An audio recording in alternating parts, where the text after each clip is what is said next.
We move on to the next point, the market analysis. In which market segment do I wish to be active? What is the nature of this market? The first thing to consider is your target group. Consider this question. Who are you trying to reach? Many people respond, oh, everyone has to eat. Everyone has to go to the hairdresser. My target group is everyone. When you take this approach, you're near enough condemning yourself to failure. Though it might seem tricky, it's crucial that you specify your target group. Where do they live? What do they do? How old are they? What kind of hobbies do they have? Am I targeting males or females? Define your target group very clearly. Some firms even sketch out their target group without familiarising themselves with their targets in real life. They have no customer contact. They pull together an image of how they see their typical customer and proceed according to that. This is because nowadays it's impossible to design a catch-all product or service.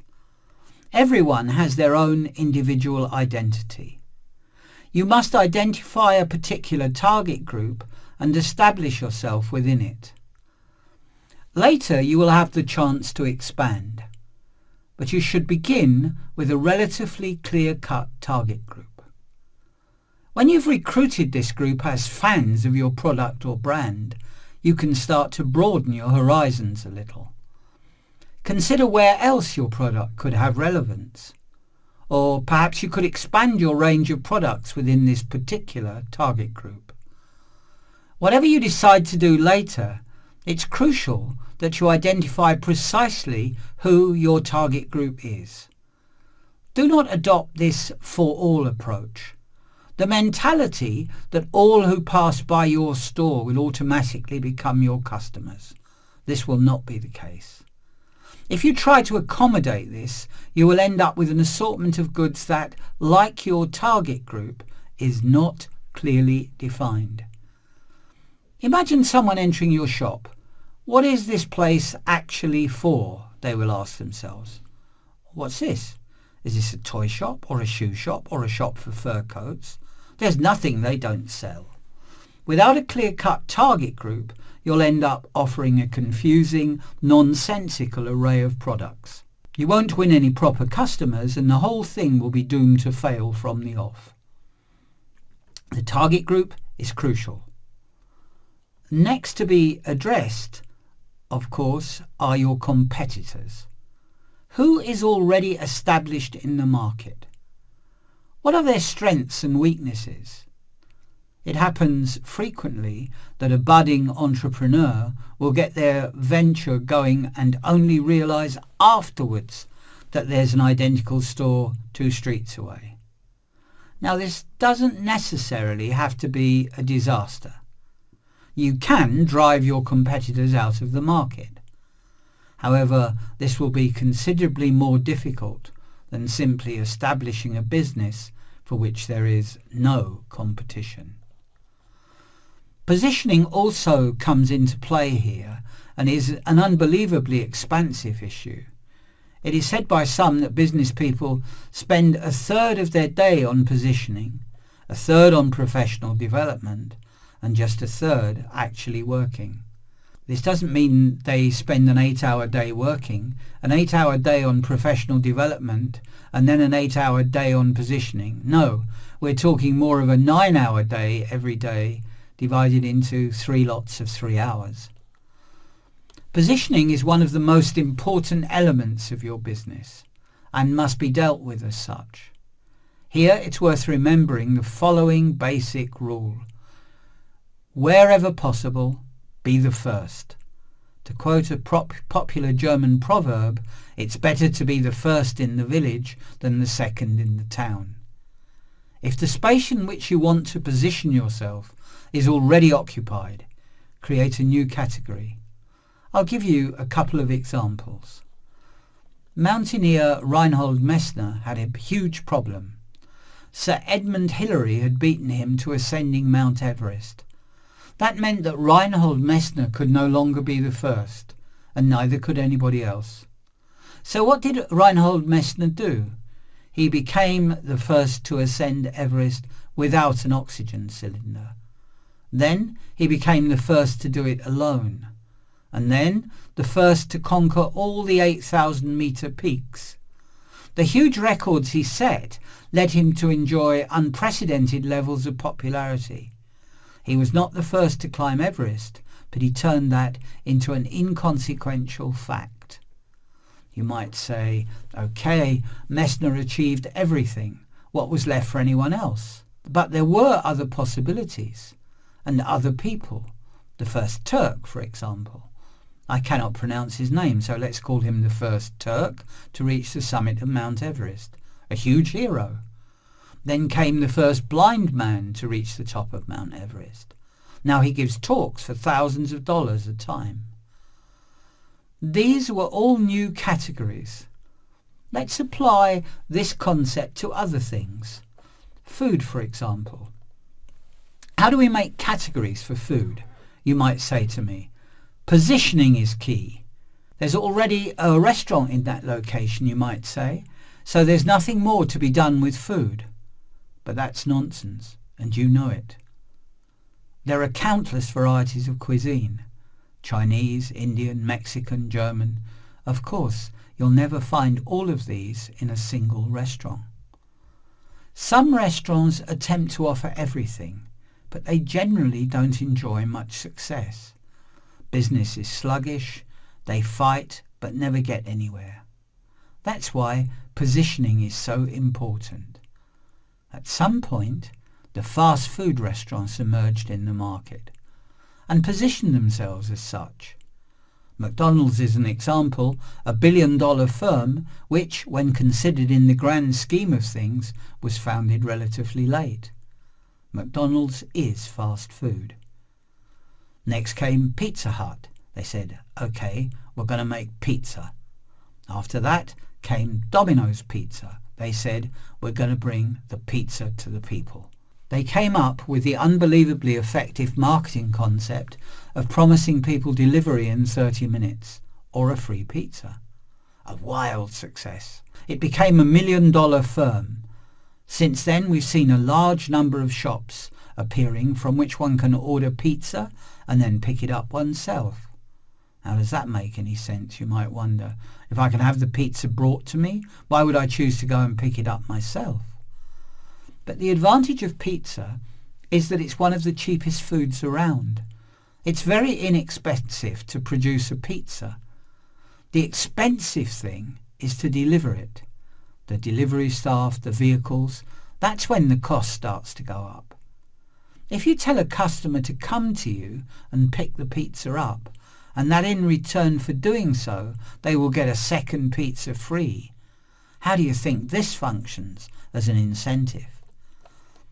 This has the potential to be unbelievably effective. Then someone else came to the idea. Well, they said, usually when we order a pizza it's a little bit overcooked. So here's what we'll do. We'll make a pizza and then the customer will get the pizza when it's only half cooked. They can then finish baking it in the oven at home. This is another new positioning. Positioning really is an unbelievably huge and important topic. In fact, we offer training materials that are focused on positioning alone. Let's round off the topic for now by reminding ourselves once again that it's crucial to decide how you are going to position yourself. This can be pivotal in determining whether or not you achieve success. And then, of course, there are trends. Trends are an undeniable part of running a business. How do we deal with trends? You must clearly define what is meant by a trend, and then attempt to elicit them and take action based on your findings. Let's come back to Nokia, an easy case study for the significance of trends. A few years ago, the trend for manufacturing smartphones began. At this point, I'd like to share with you a little tip. It's easy to conduct frequent surveys, via the internet being the most obvious way to do it. There are several providers who will send your survey to your newsletter. Subscribers for free. Alternatively, you can do something similar on Facebook. By doing so, you'll obtain an overview of the market in no time at all. Is there a market for what you're doing or not? Let's take smartphones as an example. Consider for a moment what you would have said 5 to 8 years ago when the first smartphones came out. If someone had approached you and said, "Don't you want mobile that has no buttons, one that works only via a touchscreen? And as well as making phone calls with it, you can surf the internet, play games, and see how the weather's looking." How does that sound to you? What would you have said all those years ago? No, if I'm being honest, I just want to use my phone for phone calls. That's why I bought it. I have my computer at home for the other things you mentioned. I don't need to be able to surf the net on a phone without buttons. How's that going to work? No, I don't need a product like this. I should make it clear at this point that there were also huge firms like Nokia that didn't recognize this and then produced something that largely failed to meet the demands of the market. They found themselves in a very precarious position and lost billions of dollars because of this mistake. Therefore, when it comes to trends, try to act prudently. If you take proactive action, be sure to provide evidence for why, for your reasons. Provide studies, whatever. It's not enough to say, "I believe this is going to be the next big thing." That's nonsense. Nobody is going to believe you. Rather, you should try to clearly elicit the reasons for why a trend can take hold. As we've already mentioned, many of us recognize trends only when they've already arrived and we're starting to follow them ourselves. That's when we first notice, wow, this has really become a big thing. Somebody had the courage to act on it, and now the money is rolling in. That's the significance of trends. The next topic is marketing and distribution, a hugely important theme. Many people say, "Okay, I won't pay out much for advertising because that's not so important in the beginning." But it's precisely at the beginning that your focus should be marketing. And it goes without saying that you shouldn't rely on the old mediums, since traditional methods of advertising are in decline. Nowadays, you can do a lot online. You can reach an unbelievably large number of people. Quickly determine your target group and start to penetrate it. This is one of the greatest opportunities afforded you by the internet. These are the most important points to do with marketing and distribution. We'll now look at a few individual points in more detail. First, of course, the marketing plan, which we already mentioned a little while ago. Here you have the analysis, goal and strategy. This requires you to decide what is your objective. What strategies will you use to reach it? Which marketing mix do you want to implement? And then, of course, you should think about your control. Marketing is always an important topic, yet many people have no idea which marketing measures they're going to employ. If you ask a business person, "So you've done this and this and this, what has this achieved?" "Well, I can't exactly say." "Okay, so will you keep on doing it in the future?" "I think so. I believe it's going to be fine." What kind of approach is that? Consider very precisely which marketing measures you're going to use. Online, you can find a huge number of tools for this purpose, all of them free. You won't believe the usefulness of many of the tools that are offered at no cost. The internet is one of the most expansive and useful resources you have at your disposal. I studied business studies with a focus on marketing. That was 20 years ago. Then there was no internet. Imagine how different things were. I must say at this point that in the beginning I saw zero potential in the internet as a business platform. I saw it more as a joke and a bit of fun. It was only as recently as 7 years ago, December 2006, that I said, the internet, there's really something there. At that point, I began to build up my publishing company, somewhat under compulsion since bookstores were naturally not interested in my wares. I decided that I needed to find another way to market them. I used the internet, and I'm now very happy about that decision. Bookshops continue to decline, and the internet continues to grow and expand. The trend is very much in favour of the internet. If your firm does not yet have an internet presence, it's crucial that you start building one, and especially that you reserve a name.